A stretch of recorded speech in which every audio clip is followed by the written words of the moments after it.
Shepherdstown, we have arrived and we love it so far. We're going to go try to get a bite at Betty's restaurant per the recommendation from our friend on TikTok. We came to Shepherdstown both hungry and curious, but breakfast was first on the agenda. I thought we were just visiting another beautiful West Virginia town, but by the time we left, I had a camera full of footage, and once I got home, a browser full of history that I couldn't stop reading.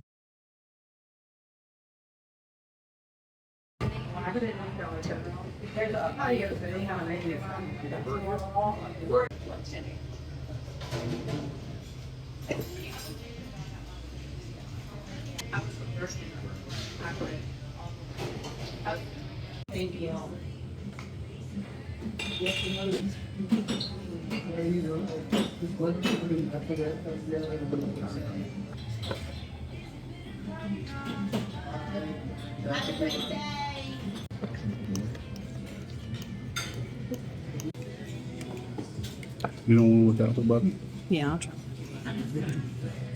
Trying it right now. Yes, ma'am. Oh my gosh. Oh my. Okay, the gravy is amazing.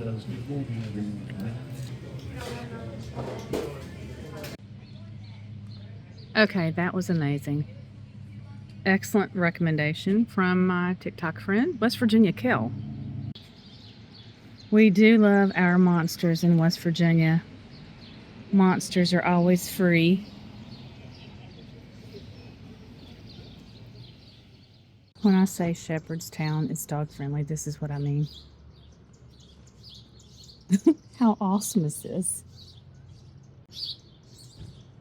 This is a beautiful building. It was built around 1793 and later became home to the Independent newspaper and its printing press. Today, it's serving some of Shepherdstown's nicest dinners. I think that's a pretty good retirement plan for a building.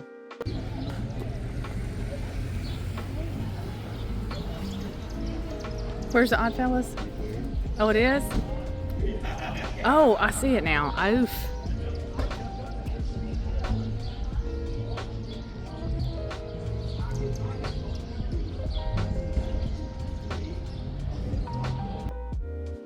The old market house has been part of Shepherdstown since 1800. In 1845, the Oddfellows added the second floor in exchange for a 999-year lease.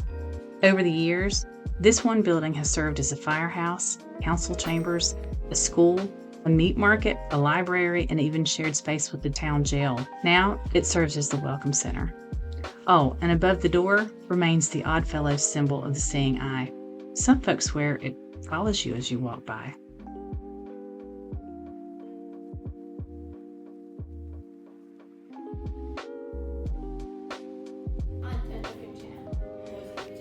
Mostly travel. Do you mind being on camera? We mostly do travel, and I'll do some cooking. Robbie and I love to cook. And of course we had to stop here.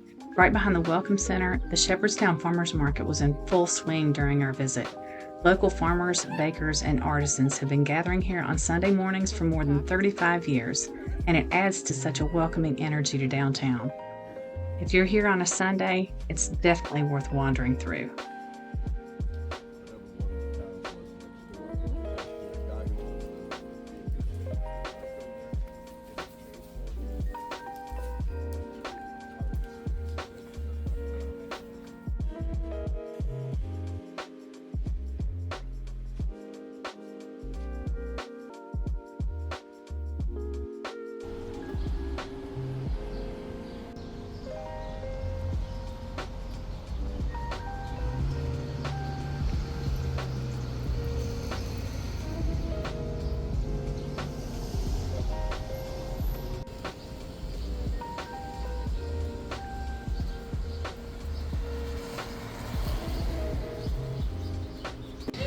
And now it is Mountaineer Popcorn Company.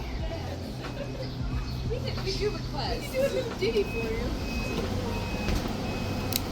Hi, welcome in. Thank you.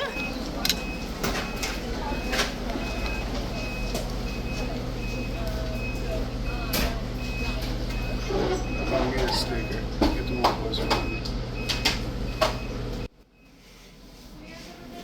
We have not. Thank you. Over here, these are all the flavors that we have in shop right now. These are our brown bags that we package in our sizes. And then down there's our pricing card. Each card has a little letter on it, and I'm trying to figure out what flavors will be right for what price. Okay. And we also have tins over there if you're interested, 1 and 2 gallons. Let us know if you have questions about anything like flavors. Okay, thank you.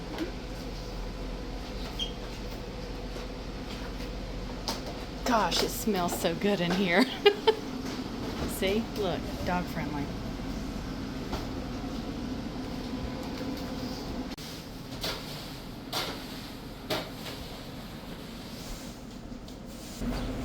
Take one of our flyers. We do ship. Oh, Yeah, okay. They're right behind you in the tier thing. Yeah.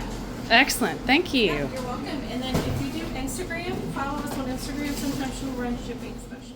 Okay. I made a rookie mistake. I didn't get any footage of the actual popcorn. We ate it all before I even thought about it. And let me tell you, it was some kind of good. Robbie, this reminds me of Davis, West Virginia. Yeah.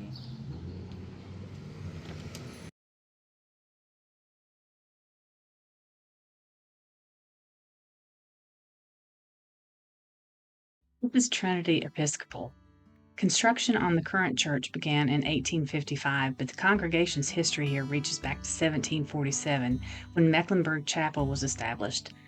The church was consecrated in 1859. Just 3 years later, after the Battle of Antietam, nearly every church and public building in Shepherdstown became a makeshift hospital, but Trinity remained the community's place of worship.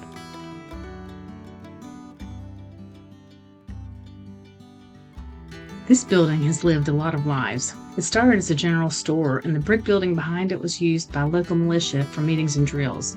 After the Battle of Antietam, the upstairs became one of Shepherdstown's busiest surgical hospitals. Today, it's home to Shepherdstown Sweet Shop Bakery.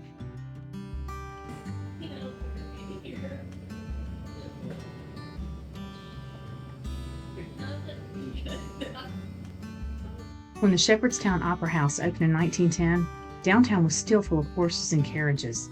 The train still came through town, and the Opera House itself didn't even have electricity or indoor plumbing. Before long, audiences were gathered here for live performances, chaperone dances, and some of Shepherdstown's very first silent movies shown on a hand-cranked projector.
We thought we had found a peaceful riverside park with walking trails and a boat launch. It wasn't until I got home that I realized we had been standing in one of the most historic spots in Shepherdstown. Long before settlers arrived, Native Americans camped along these shores beside the Potomac, calling this place Cahongaruda, the sound of the wild goose. Later, wagon trains crossed the river here at Packhorse Ford, bringing settlers into the Shenandoah Valley. Thomas Shepard built his first gristmill nearby in 1738, helping turn a river crossing into the town that would eventually bear his name. Just downstream, a Civil War battle was fought at the cement mill, and the hydraulic cement produced here was used to build the C&O Canal and even the Washington Monument. Then I learned one more surprise. A little farther downriver, the Antietam Iron Works forged cannons during the American Revolution, and the metal parts for James Rumsey's groundbreaking steamboat. You'll hear more about that in a minute.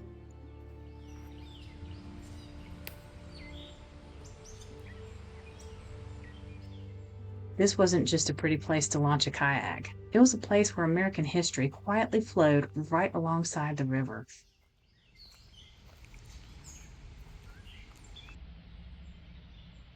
Yep. See it? Mm-hmm.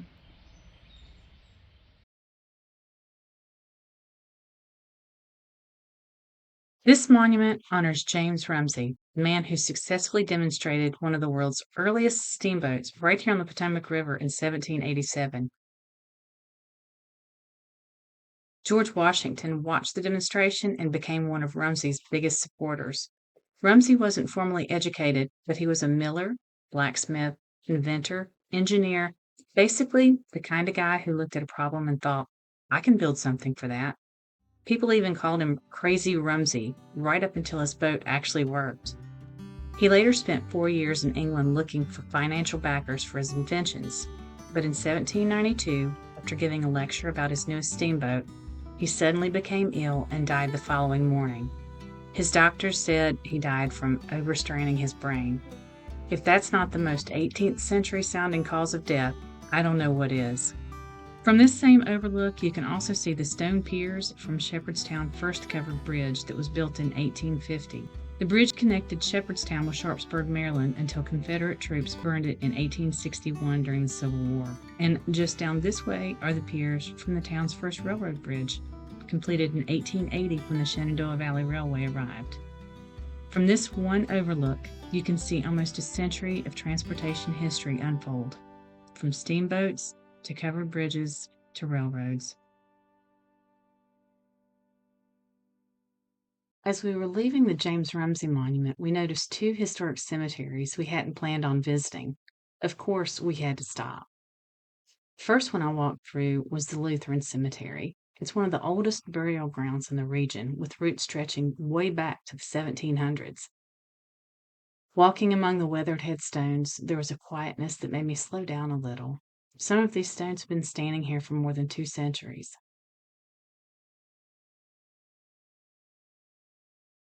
I headed across the street to the Reformed graveyard by the historic Christ Reformed Church.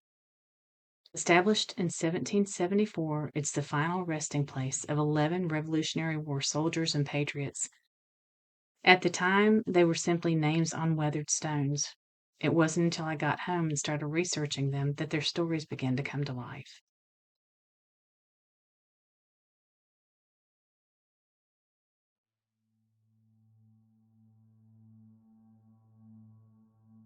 One of those names was Surgeon Nicholas Schell. Born in Germany, he served as a surgeon for 6 years during the Revolutionary War before returning to Shepherdstown. He was known as a highly educated physician who remained devoted to his German heritage, even directing in his will that his son become fluent in both English and German. Michael Cookus belonged to one of Shepherdstown's earliest families, with records suggesting that the Cookuses were here as early as 1725. After serving as a private during the Revolutionary War, he returned home and owned several houses in the village.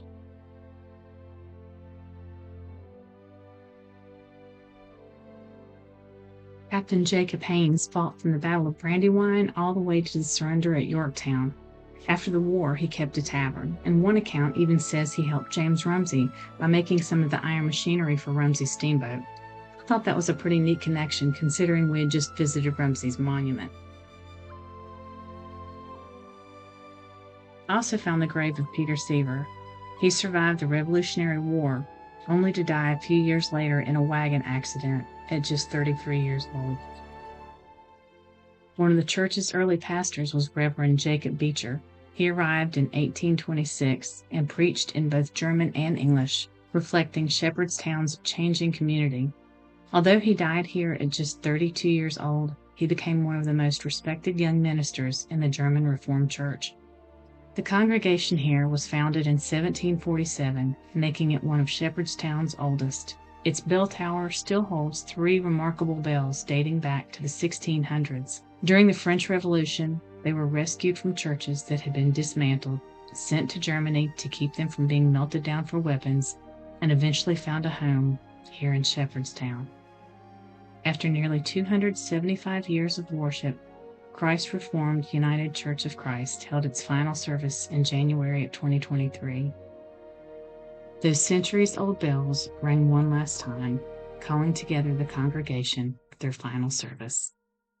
Churches are more than brick and mortar. They're where generations were baptized, married, mourned, and remembered. Even when the doors close, those stories don't. They simply become a part of the history of a town like Shepherdstown.